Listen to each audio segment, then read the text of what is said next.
well, my coach told me I should have a blah, blah, blah account. And I'm like, oh my God, who told you that? There are some real estate professionals that have gone viral as a result of real estate, and mortgage professionals as a result of mortgage. They're unicorns. That's not going to happen again. You know, you got to go find your niches to draw them into your content, which then as you're putting out the sporadic real estate stuff, it at least shows up on their feed. Yeah. They have to embrace it, but they don't know what the hell they're talking about. If I had a nickel for every person I talk to, that's like, there's other people like me out there. There's a lot of people doing it at a very high level, but make sure you can tell through their content that they're the ones living in the content. I'm literally testing what works. That's what Tristan and I kind of pride ourselves on.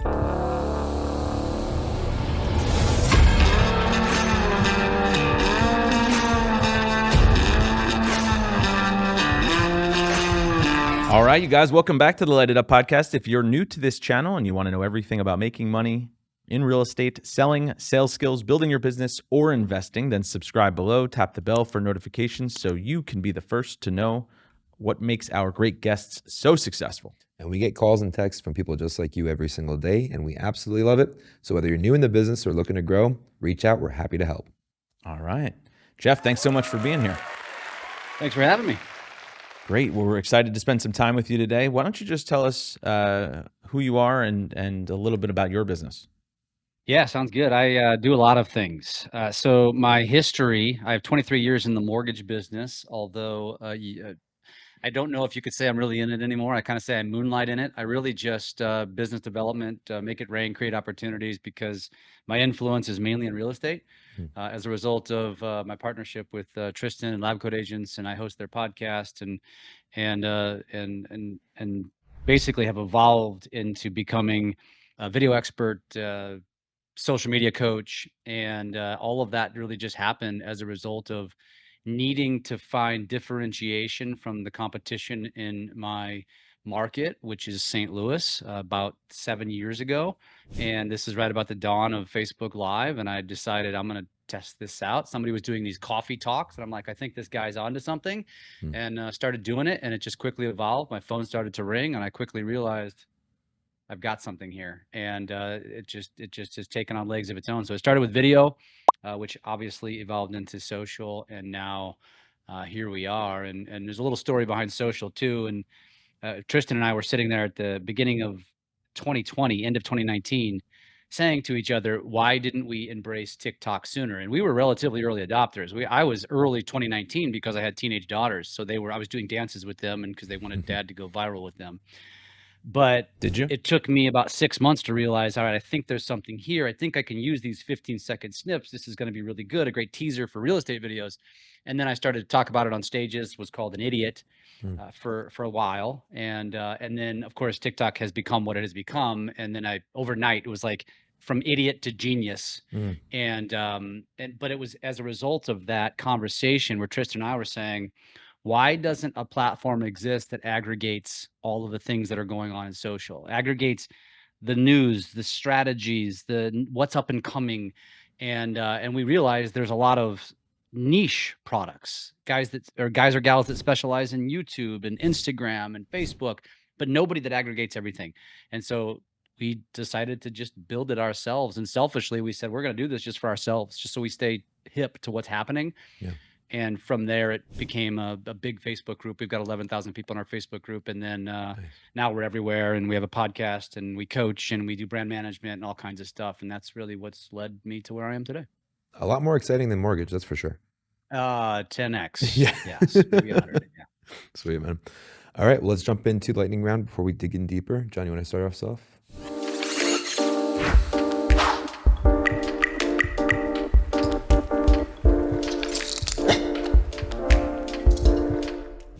All right, Jeff, if you could pick up a skill instantly, what would it be? Pick up a skill instantly. Probably fly a plane. To fly a plane, or fly myself. I would totally want to do that if I didn't get sick every time I went on those little Cessnas. Yeah, I think teleportation for me, same idea. It's not a skill. See anywhere. Just getting frustrated, like, yeah. Traffic. Jedi Master, tell me. In New Jersey, brutal. Yeah, see, I don't deal with that in the Midwest. Yeah. What's an activity that you enjoy so much it makes you lose track of time? It's going to sound super cliche, but I have this conversation with a lot of people all the time. Editing videos. I always tell people as I'm coaching them, I said, I'm an anomaly or a unicorn in the sense that I've actually learned and come to enjoy it. So what has happened? I give up things like watching TV. I don't watch much sports as I used to, and now I genuinely enjoy the challenge of creative content creation and how to do different cuts and all that sort of stuff. And so, yeah, I enjoy that. Yeah. Well, it's hard to teach it, I'm sure, if you're not like, in the trenches at one point or another. Most aren't passionate about video editing. Yeah. And that's why I've also realized it creates a lot of opportunity, and I've got a lot of job security as a result. Yeah. We were laughing with Tristan, and who we know now is your partner over at Lab Code Agents. I forgot the question we asked him, but I think it had something to do with interacting with his kids, and he was telling us that he plays video games with his kids. Do you beat your kids if they kill you by accident or didn't support you? It's like you're grounded. He was telling us he played Fortnite like in his house with his kids all on different computers, and they're just like screaming at each other from across the house, which was an awesome mental picture. Yeah. I've actually witnessed it because I stay at his house when I go out to California. So yeah, it's a true story. That's pretty awesome. Best advice you've ever received. What is it? Best advice I've ever received was actually probably more of a challenge that turned into advice, which was I was challenged probably around 5 to 6 years ago to know my value and be able to recite it at a moment's notice. And to articulate that for you guys, obviously that was from a mortgage leader. And my initial thought wasn't a response because it rendered me speechless. My thinking was, well, shit, it's very accessible. I answer my phones on nights and weekends. I will always meet commitment and closing dates, good rates, great products, support marketing. And then I quickly dawned on me, like, that's not value. That's my job. And so how do I create that value that I'm not just, I guess, it's that thing that they can quickly move on from, right? That widget, right? And so I needed to create so much value that it created sustainability in my relationships, both with my employees and my referral partners. And so it's kind of what led me down the path of where I am, basically. I love that. It's a good answer. What's a skill you learned when you were young that you still use today? Oh, man. One thing, I don't know if I would call it a skill, but just watching my dad when I was younger had a serious lack of patience. And I still remember a certain incident going through the Burger King drive-through, and he threw it in their face that aren't you supposed to? Isn't it do it your way or whatever their slogan is? And just remember always being very embarrassed about those instances. And I've actually taken on some of that because if I go through like Panera's drive-through and they don't have bagels, I'm like, wait a minute, you're a bread company. How do you not have bagels? What am I going to get for free as a result of this? And my kids will be like, Dad, you're your dad. Stop doing that. But I think it really taught me patience. I was also a parent at a young age, and now I'm a parent again in my 40s. So that's exactly how you don't draw it up.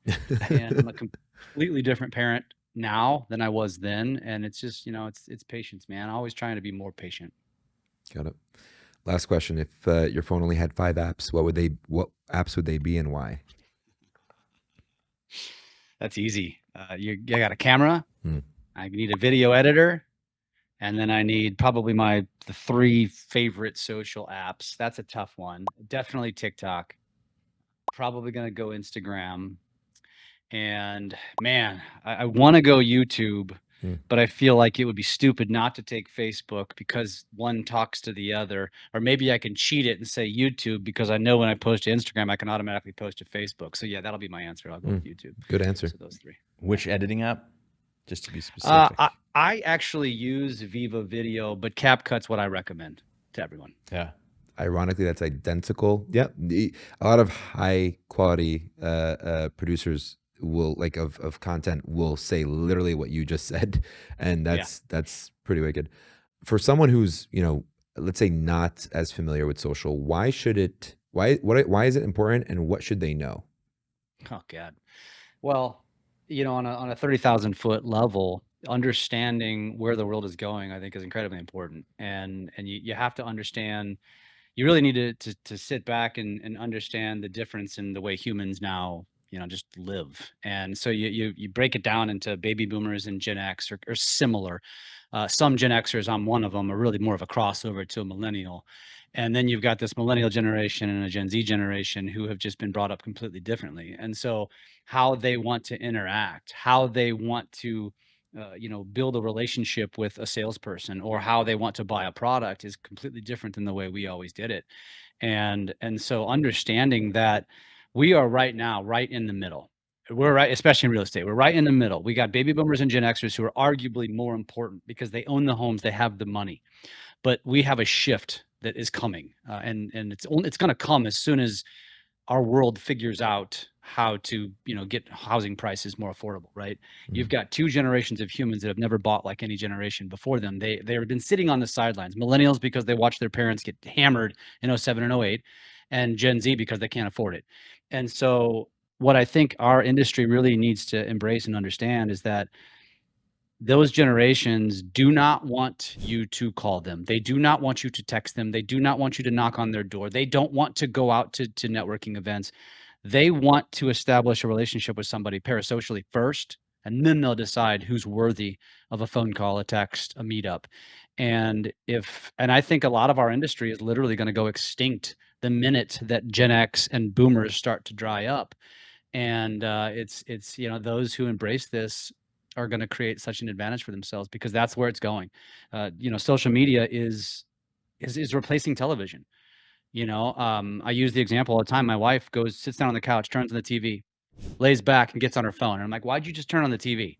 Well, background noise. And I'm like, that is an example of how things have shifted. And the average American spends 2.5 hours a day on social media. That's the average. And so, when you talk about the people that didn't come up with this, that's probably more like 3 or 4 hours.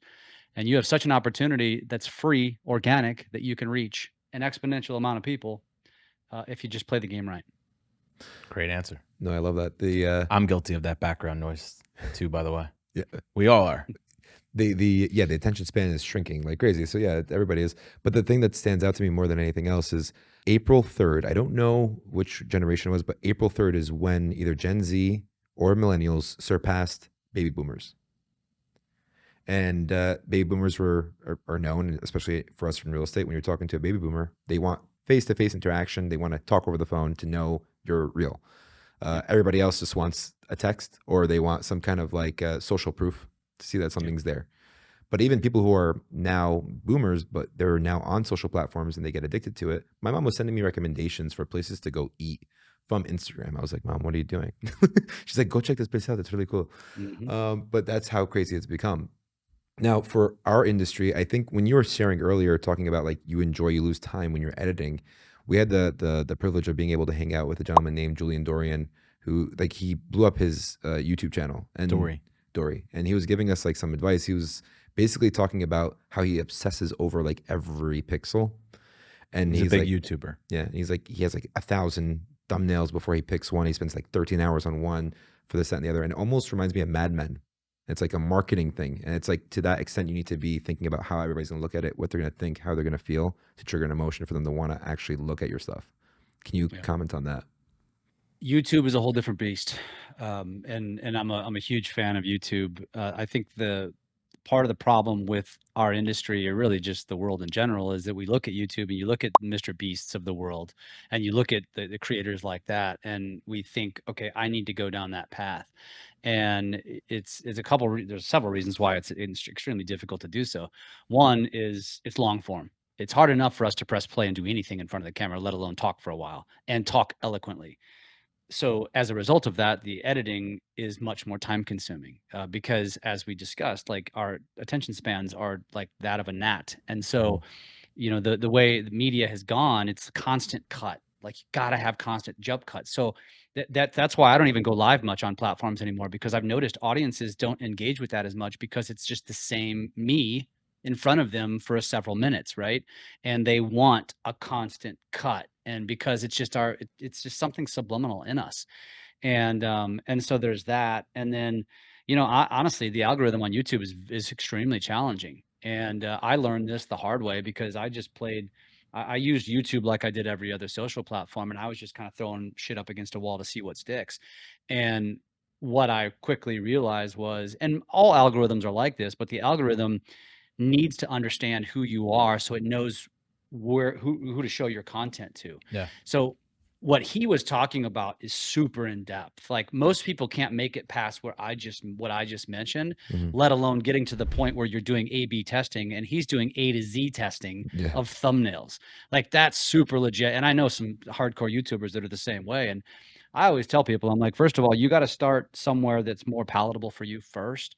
And that's why I suggest, actually, I tell everyone their foundational platform, if you're just beginning, should be Instagram. The reason why, even though TikTok is the most innovative even over YouTube in terms of technology, is that Instagram is a copycat of TikTok. So it's the closest thing to it. And you can kill two birds with one stone, which you're not going to do on TikTok.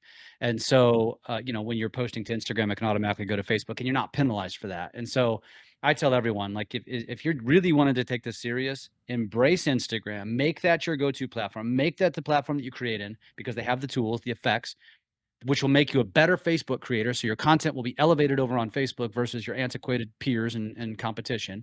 And then as you build that cadence, now you start to broaden and spread that content out. Now you put those same videos on TikTok. Now you put those same videos on LinkedIn and maybe X.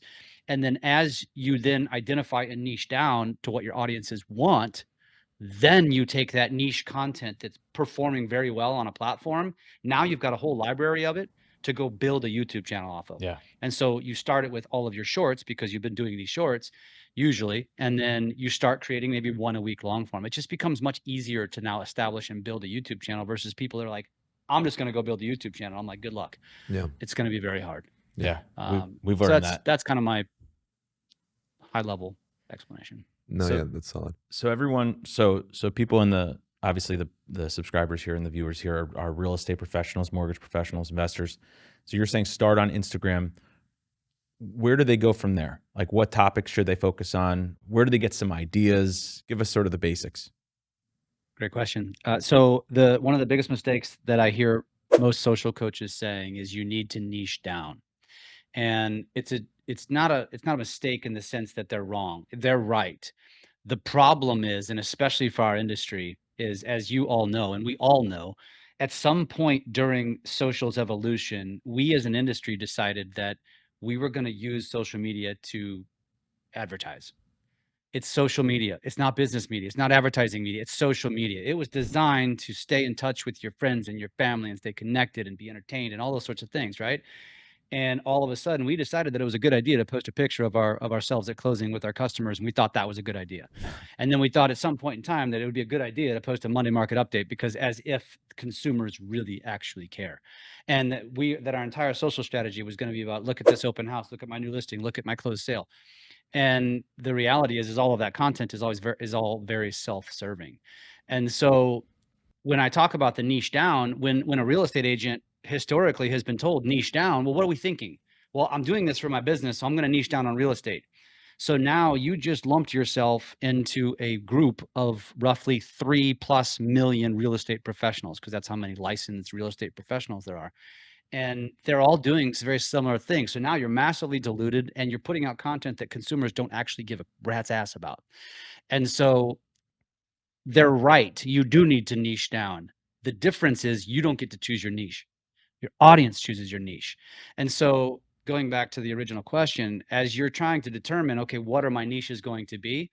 And I did this. So I went through this. I followed Gary Vee, and Gary Vee was telling me back in 2016, you need to be posting 7 times a day. And I'm like, shit, Gary, I can't even figure out 1 post a day, let alone 7. And so I just established, and at this time I was doing mortgage content, and I was boring myself, right? And I started to do some stuff with my kids. It performed really well. It was light bulb moments, like, holy crap, this is what gets engagement. This is what people are interested in. This is what will draw them into what I do for a living. I just decided, you know what? I don't want to create more work for myself. So what am I? Who am I as a human? What do I do on a daily, weekly, monthly basis? And then I just created a list. I had these cheat sheets. Literally, it was Post-it notes back then. And I created this list. It's like, I'm a business owner. I'm a dad. We have a second home at the Lake of the Ozarks. I play golf. Now, I have dogs and all of these different things. I'm an avid bird watcher. I have bird feeders, stupid, silly stuff. But I have raving fans on social as a result of a like-minded, similar interest, right? And so you take this list of things that you start documenting your life, you start sharing your life, and you see what sticks. And the truth is, you're gonna confuse the algorithm for a while. But eventually, if you do this consistently over the course of a year and you just kind of build in the cadence of creating daily, your audience will tell you based on their engagement what they're most interested in. And so for me, I'm living proof of it. My TikTok has exploded, and it's all around it. It's a geo strategy around the Lake of the Ozarks. Now it's crazy how much engagement I'm getting. And I changed the name of my channel from my name to Lake of the Ozarks Lifestyle. Now I'm creating every single day, and I'm putting out content that's relevant to the local community. And now I'm the authority, and I'm getting DMs all the time. Hey, where's the best place to launch a boat? Hey, where's the best place to go this weekend? Hey, where's the best place? Hey, I'm looking at buying a home. And I don't even claim to be a real estate agent, and I got leads coming into me. And so from that, now I've taken that TikTok, all this content, and now I've got a YouTube channel. Now I've got a Facebook group. Now I've got an Instagram page just around that. And then my Instagram, it's not Lake of the Ozarks. It's all around social coaching and video tips. Why? Because my audience told me that. My audience is predominantly real estate professionals. So I'm just going down that path. I'm just following what my audience is telling me to go. And I think that's the hardest part for most people, because this isn't get rich quick. This isn't quick and easy. You have to commit to the process. You have to do it over a number of years, and you might get lucky. You might get lucky and it might pop. You know, there are some real estate professionals that have gone viral as a result of real estate, and mortgage professionals as a result of mortgage. They're unicorns. That's not going to happen again. And so, you know, you got to go find your niches to draw them into your content, which then as you're putting out the sporadic real estate stuff, it at least shows up on their feed. And now they just have that drive by. It's a digital billboard basically. Yeah. And yeah, it's kind of that's the strategy in a nutshell. What I hear you saying is more or less they have to niche down on their personality that they're going to be putting through in social, not anything else. Correct. Most real estate professionals, I mean, you know the deal, right? Like, who are the best marketers in the world? Nike. Why did Nike become such a massive, awesome product? And we all know that the Association actual with athletes. Right. Well, and what did they do? Like, think back to what drew you to Nike. It was these cartoon style commercials with Bugs Bunny and Michael Jordan and Larry Bird. It really didn't have much to do with the shoe. It was like a story, right? And we were drawn into that kind of stuff. And Coke and Pepsi, like you think about the old school commercials where the Pittsburgh Steeler and throws the jersey to the kid and he's just holding a Coke, and it really has nothing to do with Coke, but it gives you the feels. And we as an industry, we're not naturally creative like that. These are advertising agencies coming up with this stuff. But unless you're going to be good at that, which most of us aren't, you should lean into who you are as a human, because it's much easier to be passionate and tell the story of whatever it is you're living, which will then draw in people to potentially become just raving fans of you as a human being. Guess what happens when that happens? Whatever you're selling, I want to buy. Yeah. And it's the name of the game. That's why I have so much diesel cologne, is because of those commercials where one's just like, come in here. I'm like, I'm buying this. That's a good analogy. That's awesome, Jeff, that you're sharing that. Yeah. I think it's just, I don't know, if you try to break it down, the analytical in me says, you know, there's 3 million realtors, and it's such an ego-based business, and everybody's just, you know, everybody's always the best in their office or the best in their city or the #1 agent or whatever it is, that it's hard not to, you know, when you have that ego, to not just make it all about just listed, just sold, because that's what you think the clients want to hear about, or these market updates that bore the hell out of everybody. But you're right. It's the stuff that goes on behind the scenes. I mean, there's a guy that I think of right away when you were describing, you know, people that are doing this at a high level. David Calhoun, who we had on the show, he's a San Diego realtor. I think he's very successful, but he's not like selling 200 homes a year. But he just is really good about sharing, like, in my opinion, what he's doing throughout the day. Sometimes he's with his 4 kids. Sometimes he's with his wife. Sometimes he's showing property. He's showing the shit property that's like, you know, a hoarder's house. And then he's showing like a $3 million home. You know, he builds all that in, but then he's also showing him and his wife and kids at Costco. You know, it's like you get to learn to know him and you know, like him. And I think the key word is trust. Yeah. That when they see the transparency and everything, then they can build trust, and people want to transact with people they trust more than anything else. It's reality TV. It's reality TV on social. That's what it is. Yeah. I mean, and to your point, as you talk about the copycat syndrome that we all have, there was a great cartoon that I saw about a year ago where, and it was just about sales in general. And it was a person standing in a storefront and their manager was behind them saying, you know, in the caption, like, maybe if you stop paying so much attention to what your competition was doing, you'd actually make some sales. And that is, our industry is so guilty of that because we're so inundated and obsessed. And I get this, like my loan officers over the years, it drives me bonkers. Like I'll get an email or a text or a call. Hey, XYZ mortgage company just posted about this new thing. We got to get one out. I'm like, actually, no, we don't. And if we're going to do it, we're going to do it different. Like we're not just going to post a graphic. We're going to maybe go talk about it. Right. But I'm like, no, we don't have to rush because here's the thing. The algorithms, there is a science behind this. And the reality is our industry, the algorithm knows we are interested in real estate, mortgage and real estate agents. So when we open up Facebook, Instagram, TikTok, what do we see? Real estate related stuff. We think our consumer is seeing the same thing. Wrong. Yeah. My neighbor's seeing French bulldogs. My other neighbor is seeing, you know, boats. Another neighbor is seeing cooking. Like they're not seeing us. We think they're seeing us because we don't understand that that's just not how it works. In fact, I just had this conversation with my wife and talking about, she was getting pissed off at people liking posts or not liking posts. And I'm like, honey, you just got to understand that you think that the people that you're pissed about are automatically seeing everything that you post. That's not the case. Like you don't know what day they got on. They could have maybe taken 3 days off from social. Like there's so many reasons why, but to her, it's a conspiracy and they're out to get me. And I'm like, maybe they are, but most likely they're not. And because it's social so diluted, we are all seeing completely different things on our socials. And it's really a hack. Like you got to figure out how to hack your avatar. Like who is my ideal avatar? And for most of us in real estate, it's people within a community. So how do you hack them? You hack them by bringing them value. What does everybody in every community love? Things around their community, things to do, restaurants, highlighting local businesses, you know, giving them tips. Like right now, you should be putting out content about back to school tips. Everybody's eating that stuff up.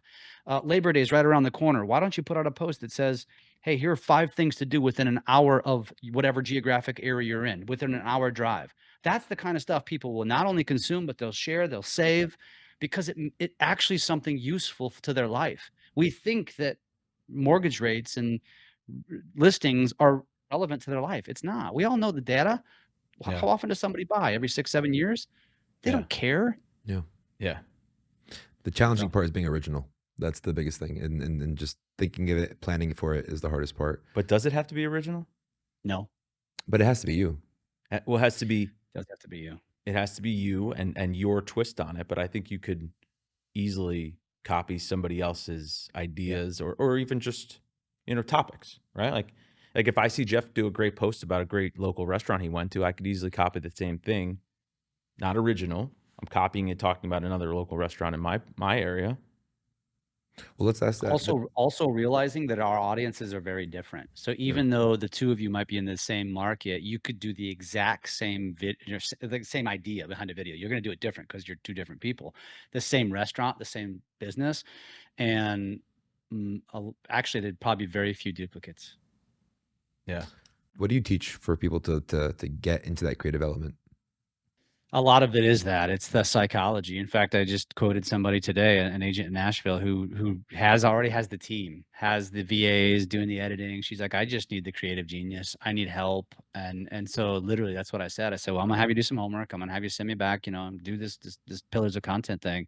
And honestly, that's how I vet people. If they don't do that, I know they're not gonna work and I don't want to work with them. And so she sent me back this long email and I was like, yep, I'll work with you.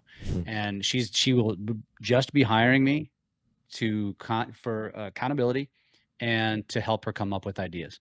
And that's all we're going to do. And we're going to meet however many times and she's going to get access to me basically perpetually. And so the answer to your question is I make people dig deep first because I don't know you. I don't live with you. I don't spend 24/7 with you. So I need to know who you are first. And then we're going to take that list and then we're going to narrow it down, and we're going to figure out how we're going to tie some of it back to real estate, and how some of it's just going to be all about you. But we want to build pockets of followers, because that's what you're going to do. You're not going to build a large audience with real estate. You're going to build it around community. So I'll give you an example. She is an avid pickleball player, which is obviously a very popular topic nowadays. And she's like, I just don't know how I'm going to create, perpetual content around pickleball. And I'm like, just stop and think about that for a second. I'm like, first of all, you can do equipment videos. There's probably at least 5 to 10 videos. Like, what type of paddle should you be using? What net should you buy? What type of balls? When does a ball go dead? How do you know when a ball is dead, right? I'm like, that's content in and of itself. You can give tips on pickleball because you're playing it a lot. So teach people how to do an overhand, how to do a backhand, how to put spin on it.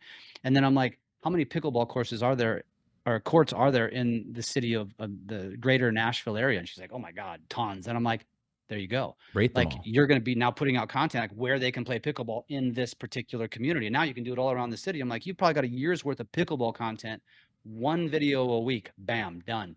And I'm like, and then when you're done with that, next year you can either regurgitate it, because a lot of people never saw it in the first place, or you update it. And I'm like, now you've got a several-year strategy just around pickleball, and all these pickleballers are going to fall in love with you. And believe it or not, they're going to turn into buyers and sellers. And guess who they're going to want to use? Not the person that has the most billboards or the most signs in the yard, the person that they have a connection with, because I want to talk to them about pickleball. Yep. Yeah, that's pretty solid. We overthink it, we just totally overthink it. And it's not that hard, but it's also not quick. And that's, I think, why do agents run towards leads? Because we feel like it's going to be quick and easy. But the reality is, we all know we're going to get 1 out of 100. And that one I'm going to have to nurture for 6 months to maybe buy or sell. Yeah. And, and then what do? They vacate after 3 months because it doesn't work. No, it didn't work because you didn't give it time. Why not just nurture everybody at the same time? Right. That's what the beauty here is. Yeah. Yeah. Jeff, if you had to share a success story from one of your clients who was super coachable, can you share one of those? Oh, let's see. We've got, there's countless ones. I like to actually typically use myself because I'm the one who's done it the longest. Yeah. We've only been coaching for about 1.5 years. Yeah. It's a great question.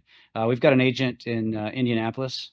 He is with, I believe he's with a Keller Williams, but he's completely shifted his entire strategy, and he is becoming known as the local authority. And he's basically following exactly what I just described. Yeah. And his business is growing, and he's actually created a management opportunity for himself within his brokerage. The only reason why I asked that is because we've hired, I think we've hired one person for a coach, and it was so hard for us to be consistent with the content production and like doing the videos. Me and John would be here in the studio, and then John would be like, all right, listen, you have to record a video of me crawling on the table. I'm like, what are you doing? He's like, trust me, it's content. I'm like, all right, cool. And I was like, how about like we do like an edutainment session? He was just like, no, that's silly. Let's do it next time. And then we just fell out of consistency with it because it wasn't like, we weren't able to connect the dots on our side between consistently creating it and then the outcome that it produced, because it takes time. Yeah. Or maybe we were doing it wrong, but actually, it's funny that you mentioned that, because I'm currently working on I've been contracted by a coaching platform that they want to scale to LOs, and they want me to coach on social, and then I'm going to create content for them. And I said, I've been doing this long enough now to know that there's enough apps out there that have done for you content. It just doesn't work. I don't know why it doesn't work. I guess because it's lacking the human element. And I said, so I'm going to try something different. I said, I'm going to create 5 pieces of content a week. 3 are going to be static posts, so just graphics. 2 are going to be videos. I said, except I'm not going to do it through an app. We're going to have a private Instagram page, and we're going to have a private Facebook group, so we can control who can come in and who can come out and who can use it. And I said, but the difference is it's not going to be canned content. It's going to be relevant content. So I'm going to be aggregating what's going on in the world. And it's not going to be very industry specific, so it's not super boring, right? So it's going to be typically just topics that will garner engagement. So in this case, for the LOs, who's their target audience? Realtors. So it's going to be content that will actually grab their attention that isn't the typical boring mortgage stuff. This is going to be a test. We haven't launched it yet. We're launching in September, actually. But my goal with it is they're going to get me. So I'm going to be accountable. We're going to have weekly calls.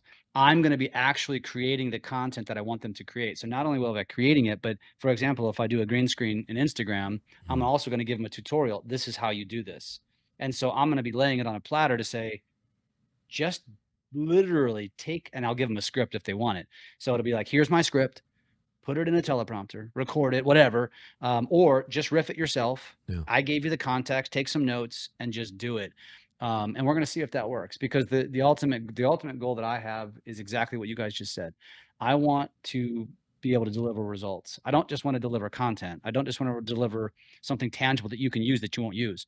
I want to deliver results. I want you to actually do it so you can build this consistent strategy, because it starts with consistency. Yeah. You've got to be consistent. And if you're not consistent, this just won't work. And here's the best way I'll say it. I was actually talking to an LO of mine yesterday, and she's kind of the old school mindset that, and she subscribes to a social media service that she's about ready to can, but they do a very great job, very professional stuff, but very typical mortgage stuff. And I'm like, Joe, I love their stuff, and I love all, your content looks great. You look great. You sound great, but it just doesn't work. And she's like, well, actually I disagree, because I've had a couple people comment on it. And I said, I didn't say it doesn't work, but here's the difference. That basically is CRM worthy content. The only people that are going to see it are the people that are a very small group of your sphere, because those are the only people that are actually engaging with your stuff. But I said, it's not going to expand your sphere. I said, it's just going to keep you in a small bubble. So if that's what you're after, you're good. Yeah. But I said, if you want to expand that sphere, and if you want your content to show up to more people, we've got to come up with different content ideas. And frankly, and this is coming from my daughters, those same teenage daughters are now 19 and 23. And my 23-year-old actually works for one of our social companies.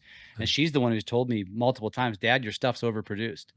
And I'm like, well, I kind of want it to be overproduced because I kind of want to intimidate my competition. Plus I want to impress people and I want it to look cool. Right.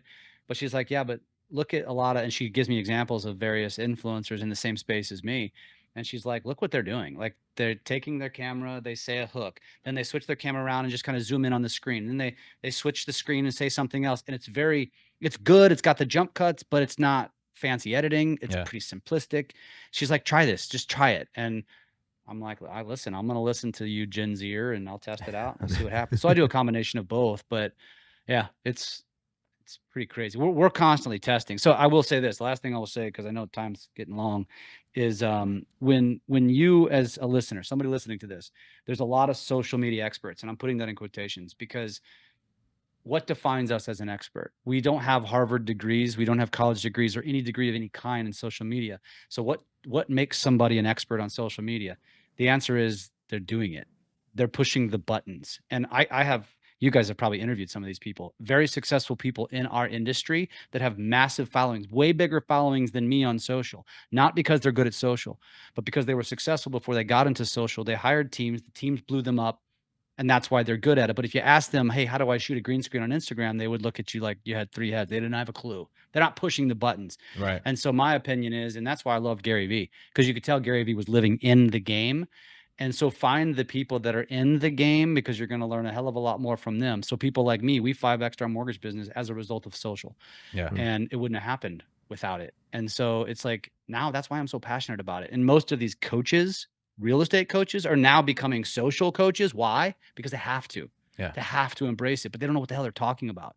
And guys, if I had a nickel for every person I talk to that's like, well, my coach told me I should have a blah, blah, blah account. And I'm like, oh my God, who told you that?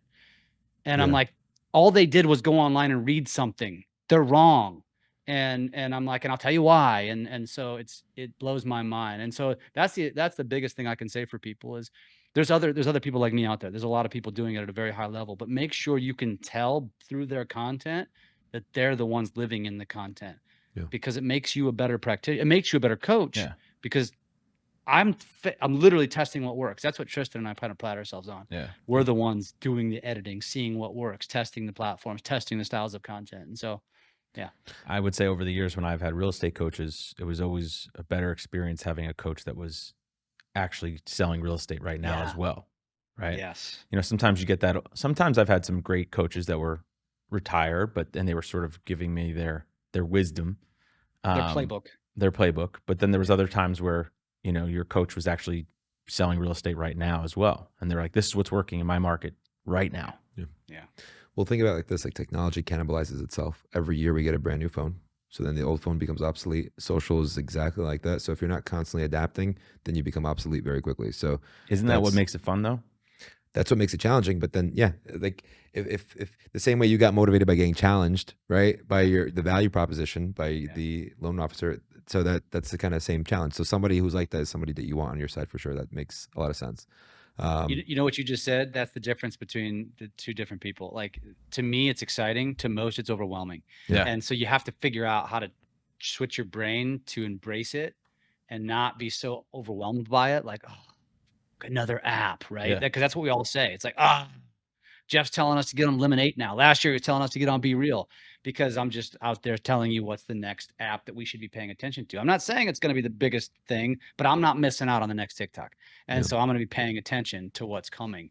But that's what I hear from people all the time, like, or Threads, like everybody rushed to Threads. Everybody rushed to, what was the Clubhouse? Yeah. And, it's just, I always tell people, I'm like, it's not the first to get there that's going to have the most success. It's the people who maintain consistency over a period of time. And how many people were in and out of Threads within 2 weeks?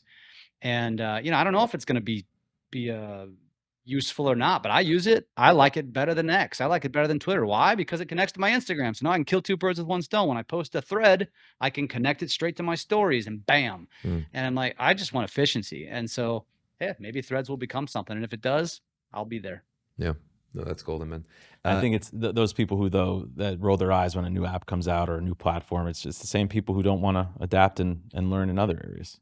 Well, when I saw Threads, I was like, shit, not another one. Damn it. Yeah. Like, So you're guilty of it. yeah, 100%. But see, that, I don't know. You're an outlier, because I know the type of person you are, and you're always growing and learning. And it's on the tech side of it, you sometimes need that person that's going to be like, Yeah. do this, do it this way, say it like this, and here's a video companion guide to go with it. Like, Yeah. like that works perfectly. But that's also because you're coachable. Yeah. You're the kind of person who's like, just tell me what to do and I'll do it. But that's a lot of people in our industry are like that, right? Like every LO that you work with, or every like realtor, they're reaching out for help, wanting a coach because of that situation, but they just don't have the time. The efficiency, like you said, is the biggest thing. Yeah, Awesome. exactly. Jeff, as we wrap up, what's the last thing you want to leave with the viewers? You got to embrace this stuff, man. It's not changing. It's funny, because over the last few years, as I've been speaking, I talk about how social is the now, and it's now that AI is here, it's like all of a sudden social's like the millennial or the Gen X. It's quickly, not gonna get forgotten, but like I tell everyone, it's like there was a time when radios came into our world, and every mom across America demonized it because their kids just wanted to sit and listen to this box versus playing in the yard like they used to. Yeah. And it was that, and then it was TV, and then it was mobile, it was car phones, and then it was pagers, and then it was internet. Now it's social. Now it's AI. I've learned that if the quicker I am to embrace and adopt and stop, I had to tell myself, stop taking a wait and see approach. Stop playing wait and see, because opportunity comes to those who embrace things first. And not because I just contradicted myself, not because you raced to the platform and got there first, because you got to the platform, you embraced it, you learned how to use it, you tested it, you played in the sandbox, and you did it over a period of time. And that's who has the most riches, man. That's why people on TikTok, the people that were the earliest adopters, have the biggest followings. And because the platforms evolve, they become harder to grow. And so embrace this stuff. It's not going away. In fact, it's probably going to just continue to take over. So if you don't start living in that world, you're probably going to put yourself out of business, and Walmart's always hiring. I love how there's such a similarity, like in terms of vision, between you and Tristan, which is pretty wicked, because we were talking about how AI is going to make everything so efficient for the mundane tasks, and then it's going to make highly productive people in the industry, instead of having like these mega teams where it's like discombobulated. So it's pretty cool when you're saying a focus on relationships, and you're talking about niching down on your personality traits. This has been awesome. Jeff, what's the best way for someone to connect with you if they want to reach out and get connected? Bet you can't guess. Social media. I would say Instagram's probably the best. So DM me on Instagram, but you can send me a DM on Facebook Messenger. You can DM me on TikTok. I don't check LinkedIn very often. I do have a VA posting there, so don't DM me over there. Or you can just send me a message. I'll give my cell phone. I don't have a problem with that, because I give it out to people all the time. It's 314-220-4945, and I don't have one of those like burner phones. I actually do have 2 phones, by the way, but they're both connected to the same number. One's more of a camera, and one I actually use for telephone duties. Pretty cool. Yeah. Good. Sounds Okay. good, man. Awesome. Well, thank you so much for collaborating with us today. We really appreciate it, and we'll go from here. Absolutely, man. Thanks for having me, guys.